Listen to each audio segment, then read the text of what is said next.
আমাৰ বিশিষ্ট কবি গৌতম ৰাভাদেৱ উপস্থিত হৈছে। মই কম সময়ৰ ভিতৰতে কবিতাটি পাঠ কৰিবলৈ তেখেতক আহ্বান ৰাখিছোঁ। শ্ৰদ্ধাৰ সভাপতি মহোদয়, প্ৰমুখ্যে বিশিষ্ট অতিথিসকল, শ্ৰদ্ধাৰ সন্মুখত থকা মোৰ সন্মানীয় ৰাইজ, মই বাৰমাচাৰৰ ঘৰত আহিছোঁ। আহি বাইদেউ লগ ধৰিছোঁ আৰু তেওঁৰ ল'ৰাক মই লগ ধৰিছোঁ।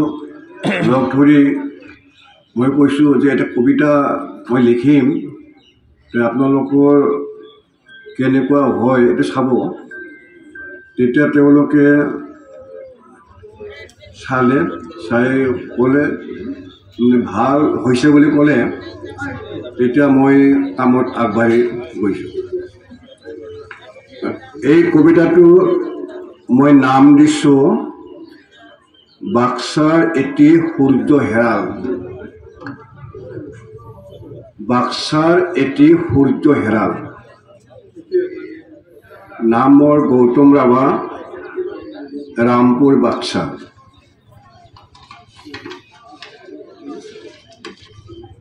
বাক্সাৰ এটি সূৰ্য হেৰাল, নাম সুৰেন্দ্ৰনাথ বাৰ্মা। 1952 চনৰ 2 ফেব্ৰুৱাৰী শনিবাৰে বৰপেটা জিলাৰ ব্যাসকুছিত কৰিছিল জন্মগ্ৰহণ। 2024 চনৰ 7 জুন শুকুৰবাৰে মুছলপুৰত মহাপ্ৰয়াণ। আছিল এজন বাক্সাৰ অতি মহান লেখক, সাহিত্যিক, প্ৰবন্ধকাৰ, কৃতি শিক্ষকৰ বাবে পাইছিল সন্মান। হৃদয়ত প্ৰশান্ত মহাসাগৰৰ গভীৰতা, সৃষ্টিশীল সমাজৰ তেওঁ আছিল আকাশী গংগা। গভীৰতাৰ পৰা নিগৰি হোৱা সুন্দৰম কণ্ঠৰ বক্তা, সকলোকে মোহিত কৰিব পৰা আছিল ক্ষমতা। বাক্সা ৰূপকাৰ, সুদক্ষ স্বপ্নদ্ৰষ্টা। পিন্ধনত সাধাৰণ পোচাক, আছিল শালীনতা। মুছলপুৰ উচ্চতৰ মাধ্যমিক বিদ্যালয়, বৰিমুখ ৰামচৰণ জাতীয় বিদ্যালয়ত কৰিছিল অধ্যক্ষতা। 2011 চনত অসম চৰকাৰৰ পিতৃ শিক্ষক। 2018 চনত ডক্টৰ B.R. আম্বেদকাৰ। 2019 চনত সমন্বয় শিল্পী সাহিত্য একাডেমী, মহাৰাষ্ট্ৰ ৰাষ্ট্ৰীয় শিক্ষাৰত্ন।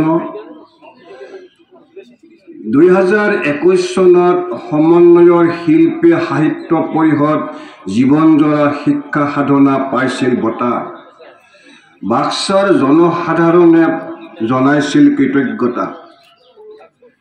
শিক্ষানুষ্ঠান আৰু শৈক্ষিক পৰিৱেশ, জ্যেষ্ঠ জনসাহিত্যাই অংকৰ যাদু, অংকৰ ৰহস্য, সুৰক্ষিত শিশু, ষ্টুডেণ্ট এণ্ড দিয়াৰ ৰিচিপশ্যনচিবিলিটিজ, গ্লৰি অফ এচিচিয়েন্স এডুকেশ্যন। প্ৰাচীন ভাৰতীয় শিক্ষা ব্যৱস্থাত ইয়াৰ প্ৰয়োজনীয়তা, লিখনিবোৰ পঢ়িলে সমল বিচাৰি পাবা। মুছলপুৰ কলেজ পৰিচালনা সমিতি, বাক্সা আঞ্চলিক সাহিত্য সভাৰ আছিল সভাপতি। সকলোকে ভগাই দিছিল জ্ঞান বৃক্ষৰ মধুফল ছিঙি আনি। মুছলপুৰ শংকৰদেৱ শিশু নিকেতন, মুছলপুৰ দুৰ্গা পূজা সমিতি, বাক্সা জিলা জ্যেষ্ঠ নাগৰিক পৰিষদ, বাক্সা জিলা কলিতা জনগোষ্ঠী সন্মিলনৰ আছিল উপদেষ্টা। কুৰুক্ষেত্ৰ, দহিতা, জেৰেঙা সতী, পৰিচয়, চিৰাজ, বিচাৰ লাগে লাচিত বৰফুকন শাহজাহান পীতাম্বৰ চোৰ ইৰাকদাও দস্যু কালন্তক কুৰুক্ষেত্ৰৰ আগত দক্ষ যোগ্য মই মগনীয়া নাটৰ আছিল অভিনেতা 1963 চনত পঞ্চম শ্ৰেণীত নিজে লিখা অংকীয়া নাট কুৰুক্ষেত্ৰৰ কৰিছিল পৰিচালনা সূৰ্যমুখী পথেৰে যোৱা আৰু আছে বহু প্ৰতিভা সমন্বয়ৰ গতিৰে চিন্তা শক্তিৰে জ্ঞানৰ পোহৰেৰে যোৱাৰ পথ দেখুৱাওঁতা নোৱাৰে কোনেও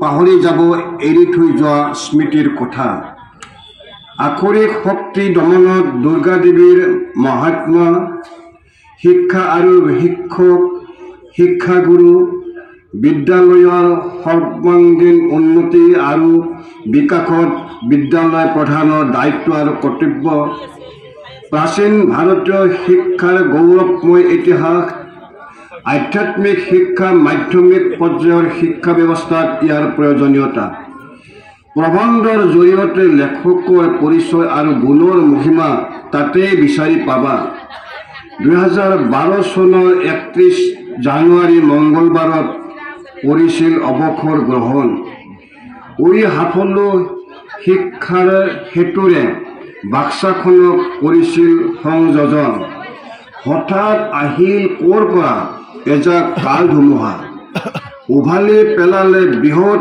আকাৰৰ বটবৃক্ষ জপা চানি ধৰিলে ক'লা ডাৱৰে পূৰ্ণিমাৰ জনাক নিশা হেৰাই গ'ল বাক্সাৰ সাহিত্যিক সুলেখক প্ৰবন্ধকাৰ অভিনেতা উজ্জ্বল ভট্টাতৰা এইজনে আছিল বাক্সাৰ নক্ষত্ৰ সুৰেন্দ্ৰ নাথ বৰ্মা পিছপৰা অঞ্চলক উন্নত ঠাইৰূপে গঢ়ি তোলাত লৈছিল ভূমিকা সপোন দেখিছিল ৰঙা নীলা হালধীয়া সেউজীয়া কি যে এনাজৰি বাসগৃহত আগমন সাক্ষাৎ কৰিবলৈ সাহিত্য কাণ্ডাৰী তাতে হৈছিল মানৱ সৰোবৰৰ সৃষ্টি জ্যেষ্ঠতাৰ বঁটাৰে সকলোতে পাইছিল সন্মান কঢ়িয়াই আনিছিল বাক্সাৰ নাম সুৰেন্দ্ৰ নাথ বৰ্মা আছিল অতি মহান বাক্সাৰ এটি সূৰ্য হেৰাল ধন্যবাদ থাকে